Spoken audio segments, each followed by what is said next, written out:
What up, GR8? You know what it is. You're in the question booth. Okay. So my first question for you What it is, yo? is what is your favorite lyric right now? Like, Like your favorite verse? I like domino because it's basically, have you ever played dominoes with six doubles? If you get six doubles in your hand, it's really extremely hard to play. And with the guys I play with, they were like, well. So I had a hand where I had six doubles and ended up playing it out and it worked out.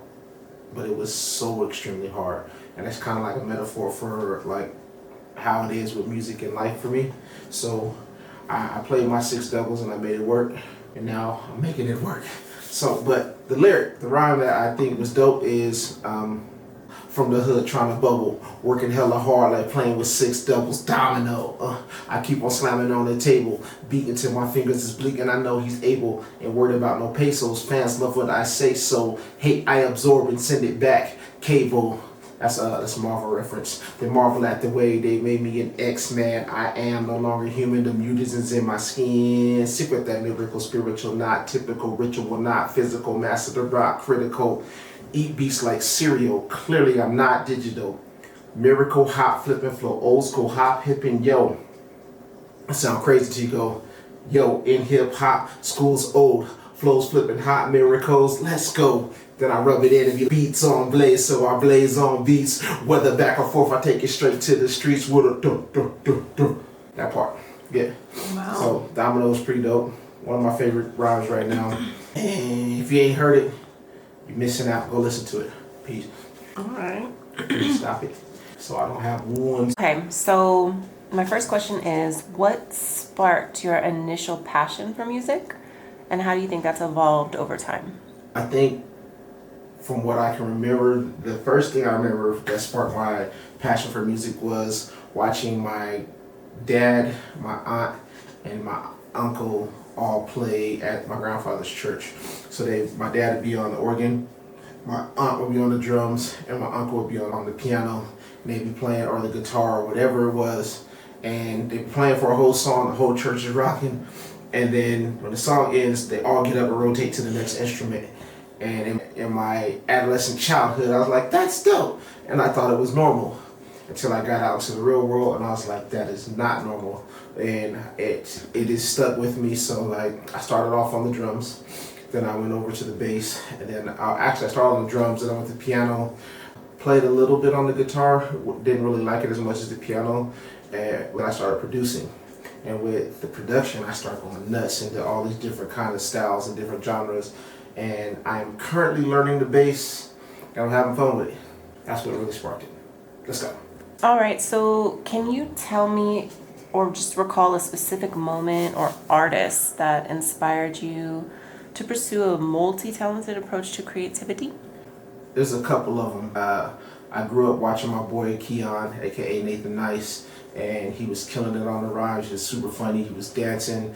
They had dance routines. They was going nuts. And then musically, like I said before, my dad, my uncle, and my aunt would all switch the instruments. But I think when I saw Prince literally produce his whole album by himself, because he didn't want to pay the record labels because they was taking advantage of him. He produced everything in his own studio and he played all the different instruments. And I was like, oh, you can do that? So once I realized that, I was like, I'm gonna figure this out. Plus, for me, I didn't have the money for studio time, so I would literally go buy whatever equipment I could get my hands on and just learn how to make it work. So I taught myself how to do Pro Tools, Cakewalk, Acid Pro, freaking Ableton Live is what I'm on now, and I literally had to teach myself how to use all the things because it was before YouTube and tutorials. So it helped me to be more multifaceted, one, because I didn't have the money, and two, I didn't have the resources to get all of these different things. So I learned how to do Photoshop, video editing on Adobe Premiere and Final Cut. I do my own social media. I make my own flyers. I make my own music videos. I do everything in-house. So yeah, like I think the lack hip-hop always does, when you don't have enough, you create more because you don't have enough. So how would you say you balance different musical genres and creative outlets in your work? I say I don't really balance them. I don't go in with a bias. I don't go in like I'm about to make a boom bap track right now. I go in and I sit down at the computer and then I start playing, and whatever comes out. Some days it's house, some days it's like R&B, some days it's hip hop, some days it's like boom bap, some days it's some trap stuff. So I kind of just flow where the art is taking me, because I thought it was weird until I was watching the Pharrell interview and he was like, what you have for the day is the creativity that's downloading through you. So I kind of just let it download through me and whatever comes out. And I feel like that process fits me better, because I don't go in with a set mindset. When I do have a set mindset, it's grinding to get to where I want to be at versus just flowing. And it's usually way faster when I just flow through it, and I don't get stuck on trying to make a certain sound. I just make a sound. And then the cool part is I've been doing 8 hours a day, so the sound are just stacking up, and all I'm doing is filing, like, oh, this goes over here, and this goes over here, and this goes over here. And after a good 3 weeks, I got a few songs stacked up that sound amazing. So Are there any sources of inspiration outside? Are there any unconventional sources of inspiration outside of music that influence your creations? yes, all the time. Like, I think life is the biggest influence. Sometimes me and my wife will be having a conversation and it ends up in the song. I don't know if she likes it all the time, but that's what happens. Just deal with it. But yeah, like sometimes I'll see the train go by the house, and looking at the way the graffiti is on the train, or how the train is like moving kind of inspires like a rhythm, like, and I'll literally pull out my phone and go record the train, and then take that to the studio and let that be the underlining track, because it's a natural groove that appeared in life. When I was working at Como's, shout out to Como's, I was washing dishes, and the dishwasher thing would, when you close it, when it starts washing, it goes, and that junk, like, oh my God, I was like, I'm sampling that. and just the way that sounds occur naturally in life are the best inspirations, because you never know when it's going to hit. And if you can run and jump on right when it's happening, you make the dopest stuff. So yeah. Okay, tell me about a challenging moment in your creative journey and how you overcame it.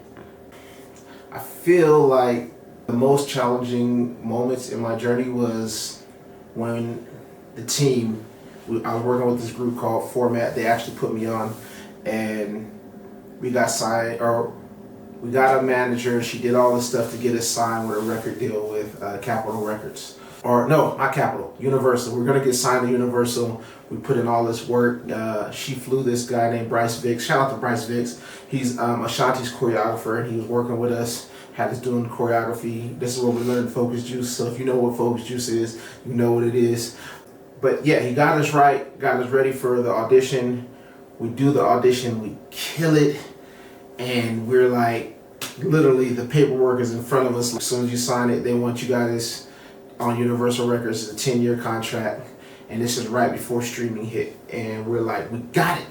Finally, we getting signed. We gonna be signed. We gonna get signed. And one of the members, Conte, had just had a baby, and he was like, they told us, I need you guys to move to Arizona for 6 months to record an album. And we was like, well, Keon and TJ was like, let's go. Conte was like, I just had a baby, I can't leave my baby. And I'm in the middle like, oh shoot, it's about to go down. So our manager at the time had did whatever she could do to get us to this point to get signed. But in the process, a lot of people got burned. Like Bryce Vicks almost couldn't get back home to New York. The dance studio that I was working with, Step One, shout out Step One, they've been putting people on for years. They didn't get their money. There was some other stuff that happened to where it was just like, yo, this is not right. And the manager was just like doing whatever she could to get us on. And I see it now, but at the time, Conte was like, the media was crazy heated. It was like, so what do you guys want to do? And it was like, Conte had me crying laughing. He was like, I ain't going. I said, I just had a baby and they want us to move 6 months to Arizona, and really, I ain't going nowhere with you. Pointing at the manager. It's like, cause you shady, you're taking advantage of all these people, da-da-da-da. And I was like, ooh, it's about to go down. So he's hitting there with all the facts, and TJ and Keon is upset. Punchy's upset, and I'm in the back, like I'm the youngest one, like, oh shoot, it's about, oh, ooh, what'd he say? So I had heck of fun, or I didn't have heck of fun, but I was in the back, like watching all this happen. And it's weird because I almost felt like I was in it, but I was out of it watching the whole thing. And I understood his point of view and I understood their point of view. Like, you don't get this opportunity every day. So everything happened and we didn't take the deal. Management and Universal was asking Keon and TJ if they could just find another person. But we grew up making music together. They're like, we're not finding another person. We're not just going to replace them and go do it. So everything fell apart. The group broke up. Nobody's talking to each other. And I still want to do music, and I'm literally on my own.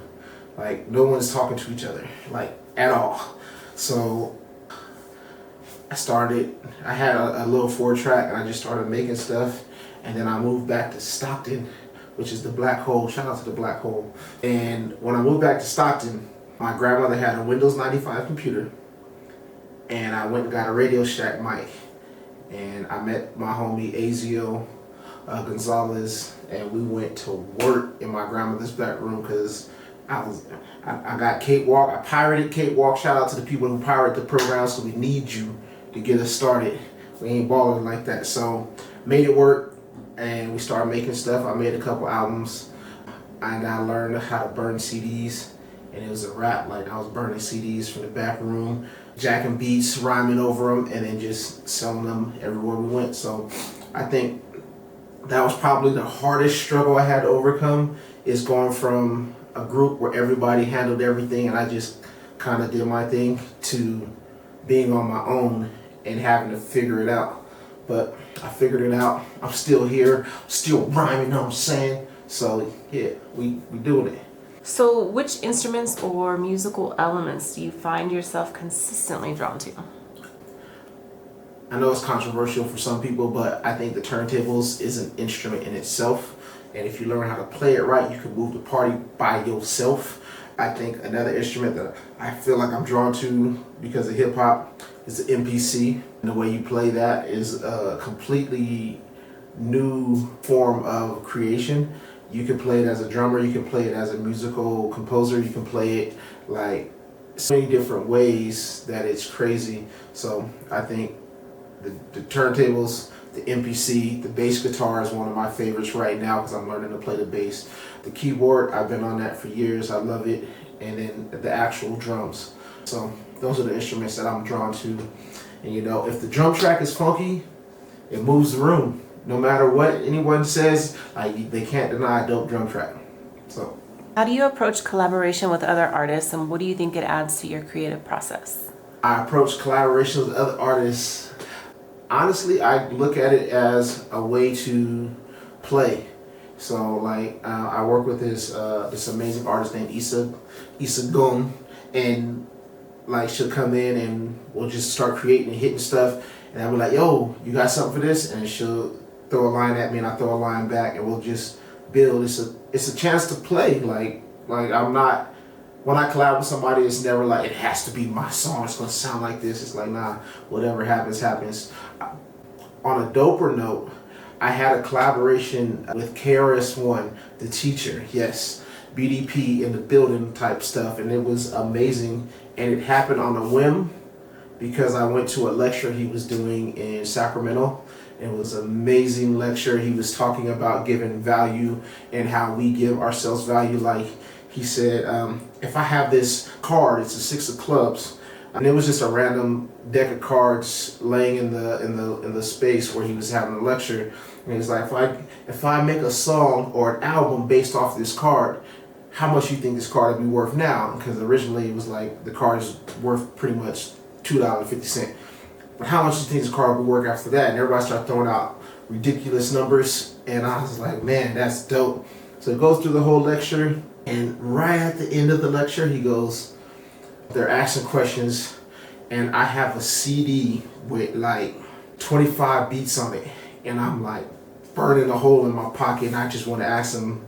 And it gets through the questions, and it's all right, this is the last question. And I'm like, and they're like, what up? I was like, so when you make the song off that card, can I do the beat? He's like, you got a studio, yo? And I was like, oh my God, it is going down. He's like, we can do it right now.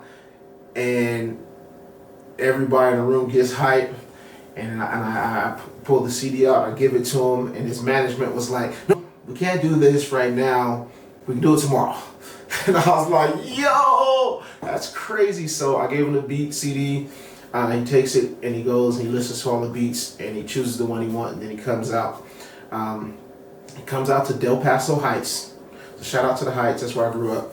And it was gonna originally be at my studio, but somebody else had a better studio, and they ended up working it out to go to the Heights for this better studio.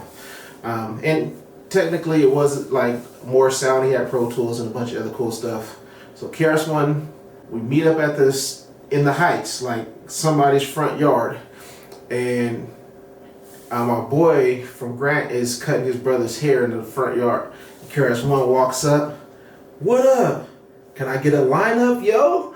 And my boy goes, and ends up lining up KRS-One, and then we go in. He talks to everybody at the studio, and he's like, B, come on. And we go back, and I'm sitting in the passenger seat of his van, and we're talking while he's writing a verse to a beat that I made, and I'm like, crazy. So he's like going through it, and he's like, what did they call you? I said, at the time I was nobody, but I didn't want to put nobody. And I was like, Brandon. And he's like, all right, cool, I got you. Ooh. And he writes the verse. Then he goes in the studio, he's rhyming, he's doing this thing, and he shouts me out in the verse, like, out in Sacramento, what up, Brandon, man? Keep standing, man. And I'm like, yo, this is crazy. I got a shout out from KRS-One on a song, on a beat that I made, and it's nuts. But rewind to the engineers. I need y'all to pay attention when you get legends in the building, because KRS-One was like, let me warm up.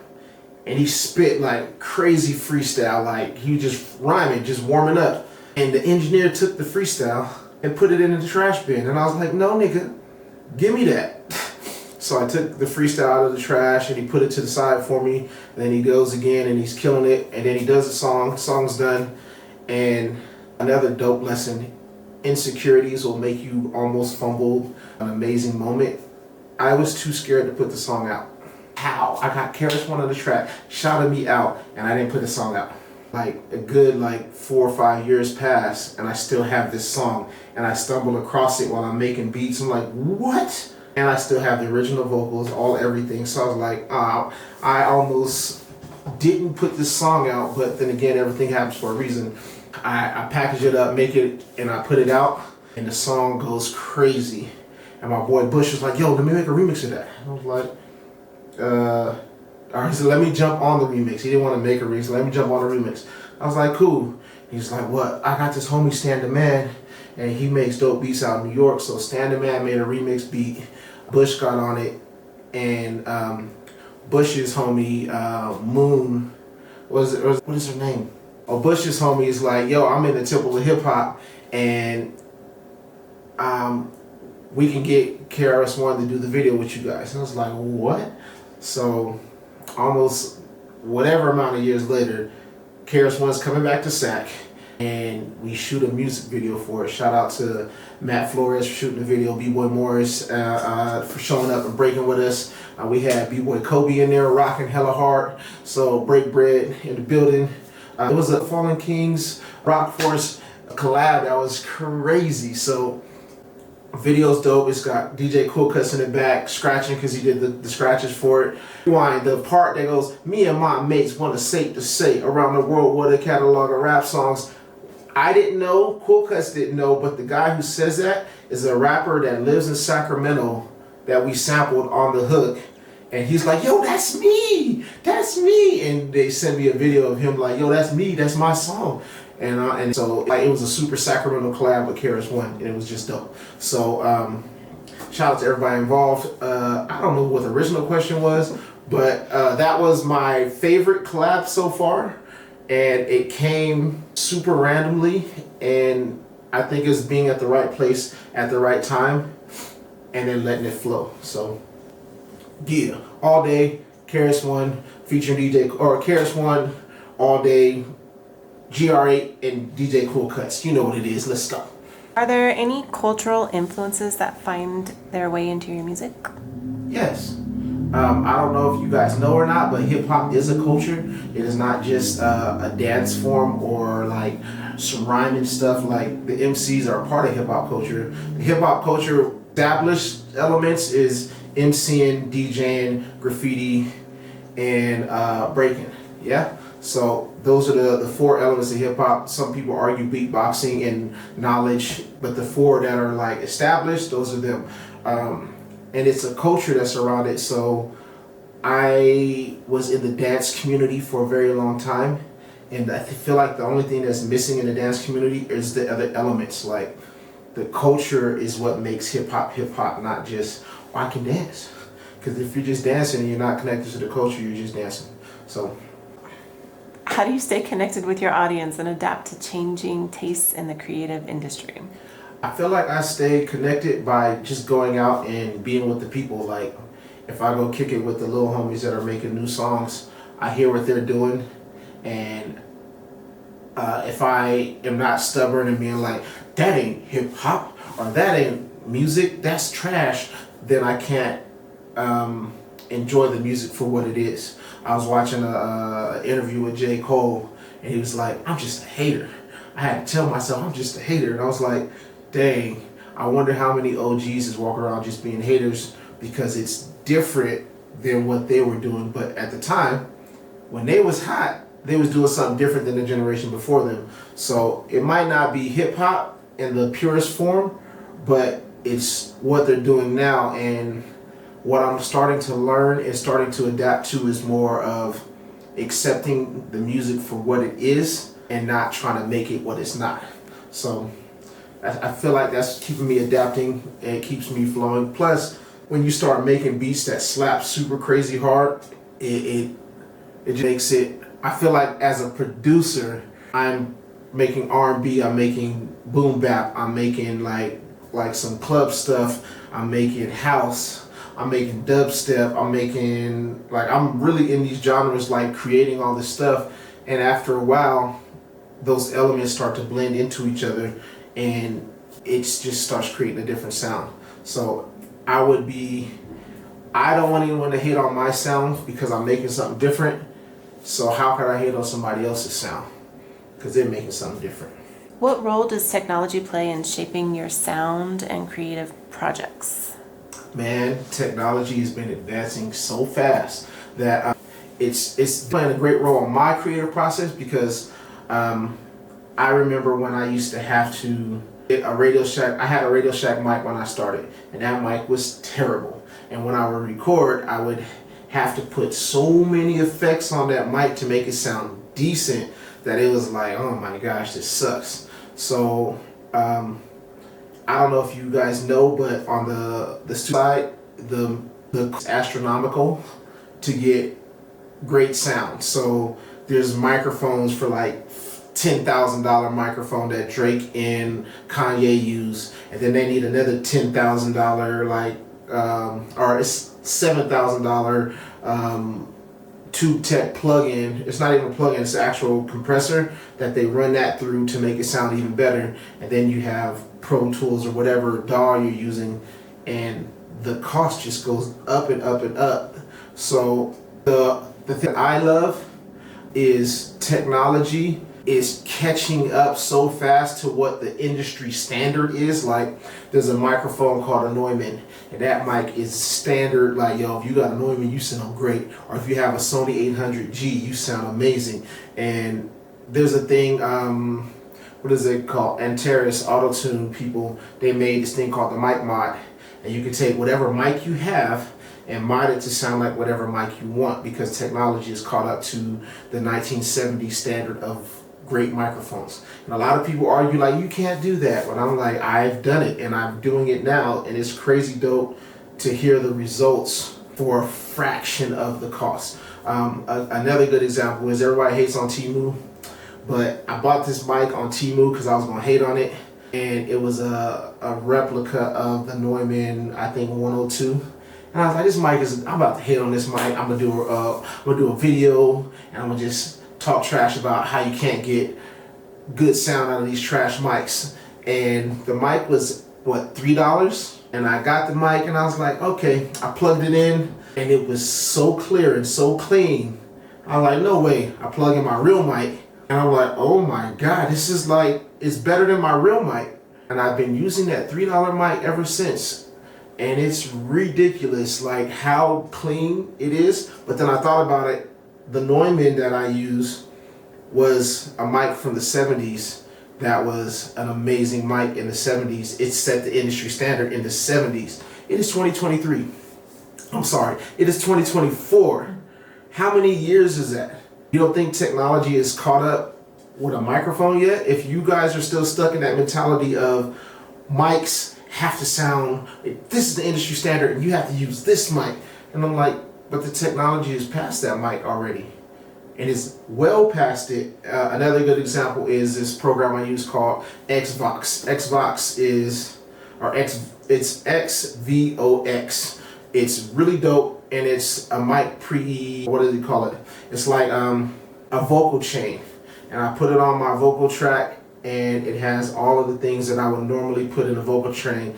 It has all the things I would normally put in a vocal chain, but all in one plugin versus 12 plugins to get the same results. And I don't have to put them in one at a time. Their presets are great, but I made my own presets out of it because I came from the era where I put in every single plugin to get that vocal chain to sound amazing, but now it's all in one.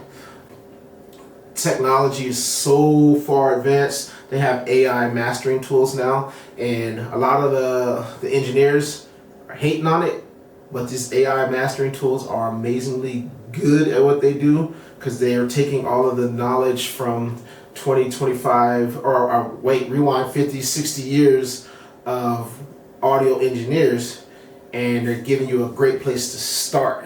And then you can go in and master tweak, and if you know what you're doing, you can go in and master tweak to make it like even better than what you would have got if you'd have did it by hand. So I don't feel technology has caught up and has given everybody the advantage of being a recording artist. You can do it from your living room, you can do it from your bedroom, you can do it from your closet. The coolest part is it's leveled the playing field, so you don't have to have millions of dollars or have thousands of people investing into you to get the same results as these super huge record labels who have been running everything for years. So I feel like if you're not using technology and if you're stuck in the past, you should take a look at what's out there and see what you can do, because there's a lot of amazing opportunities that are being missed because artists are still stuck in how they used to do it. Can you share with us a favorite memory or experience related to your musical journey? Yes, I got a perfect one. So I don't know if I used to run a dance studio, and I had my dance team, and we were the Warriors of Rhythm. We do all this. We were doing shows everywhere. It's pretty dope. I did not have anything booked, but I knew what I wanted to do. So I grabbed the team and we sat down and I said, we're going to start working on building this hour-long performance to get booked for a festival, because I really want to play festivals. So we sat down and we started building the show.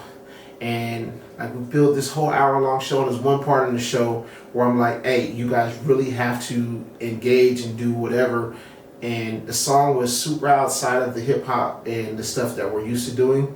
And it was a part where it was like, get it low, low, low, low, low, low, low. And everybody on the team was like, I don't know, man, this ain't gonna work. I don't know, this ain't gonna work. And I'm like, I don't sing, but I'm like scatting on the song and I'm doing all this fun stuff. And the team is like not with it at all. Like half the team was like, yeah, it could be tight. And then majority, or not half the team, some members on the team was like, it's cool. The other ones was like, nah. but I can see it in my head and I know it's gonna work. So we build that whole section out, and I was like, just trust me, when we do it, it's gonna work. So we get there. First of all, we were not booked at all, and we were booked for this other show called My City. And last minute, last minute they pulled out on us and like kind of left us hanging. And another show in Salinas had booked us, so we went and did that show. The I was trying to get booked on was a festival called United, and they had messaged me and said, hey, send us some footage of you performing. And I was like, I don't have any right now. So when the Salinas people called, it was like perfect. And we went out to Salinas, we set up, did the show, and they had like laser things and like glow sticks and beach balls that lit up, and it looked amazingly dope. And they had the camera set up, they got it all on footage. And at the end of the night, the guy was like, hey, you got a hard drive? And I was like, yeah. I went and found a hard drive, gave it to him. He dumped all of the footage onto the hard drive and was like, here you go. And I was like, oh, look at that. So I chopped up the footage that night. I think we got home at like midnight. I chopped it up to like 3 in the morning.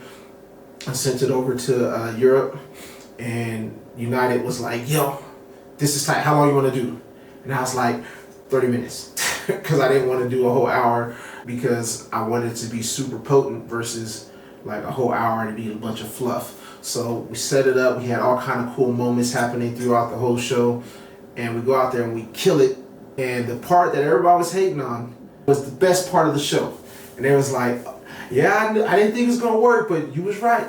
And I was like, I'm glad I didn't change what I was going to do, because the team didn't believe in it or didn't see the same vision that I saw. And I stuck with my vision, and it came out dope.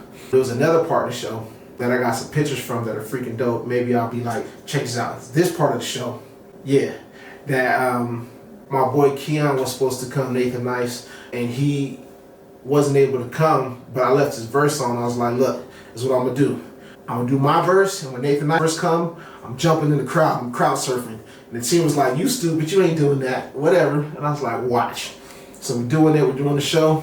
Nathan Nice verse starts, and I climb on them rails, and I'm like, yeet. And then I'm like just floating. And it is the most, I don't know if you've ever crowd surfed, if you get a chance, do that jump. Because it's a sea of people, like it's a festival. So there's people everywhere. And imagine like you're on top, so you can see everything. You can see the stage, you can see all the lights, you can see everything. And you're about four feet off of the crowd. So it's almost like you're really floating in the air, and you're just going around like, and it's the most crazy experience ever. If you get a chance to do it, just do it. Like just float. So I did that, super fun. And when I got home, I made a whole song off of it called Crowd Surfer, because it was just super dope. It's like crowd surfer, water thrower, throw the water, surf the crowd. So yeah, so that was probably one of the dopest experiences I had with my musical journey. How do you manage your time and energy while juggling so many creative endeavors? That is a good question. I feel like some days are way better than others. Like some days I have to force myself to do it, but something that I learned recently that's been helping me a lot is I don't allow motivation to be what motivates me. Willpower is way stronger than motivation. So like some days I don't want to make music, and I'm not inspired to make music. I'm not motivated to go, I'm gonna go make some songs. But I go in and I just start. And usually by like the third or fourth song, I'm like, the first song, when I'm not motivated, is trash. The second one, trash. The third one, it starts getting better. The fourth one gets way better. And then by the fifth or sixth, they're all bangers. And I just had to go through the process of not being motivated and starting even though I'm not motivated. The willpower that pushes you to just do it anyway will open up the door to those bangers. And you know, the cool part is the first, second, and third song the world may never see, but the fourth and fifth that they'll fall in love with. So you just sometimes got to push through it and make it happen. With balancing the time between like making the songs and promoting the songs and spending time with my wife, seeing the babies, like not getting stuck too long on video games, Shout out to my little brothers for having me playing the video game till 6:30 in the morning. That's like not gonna happen again. But yeah, it's a balance. So some days you just need to relax and play a game. Some days you need to go and handle life stuff. Some days you gotta go to work. Some days you gotta do whatever it takes so that the dream keeps flowing and that life keeps flowing along with the dream.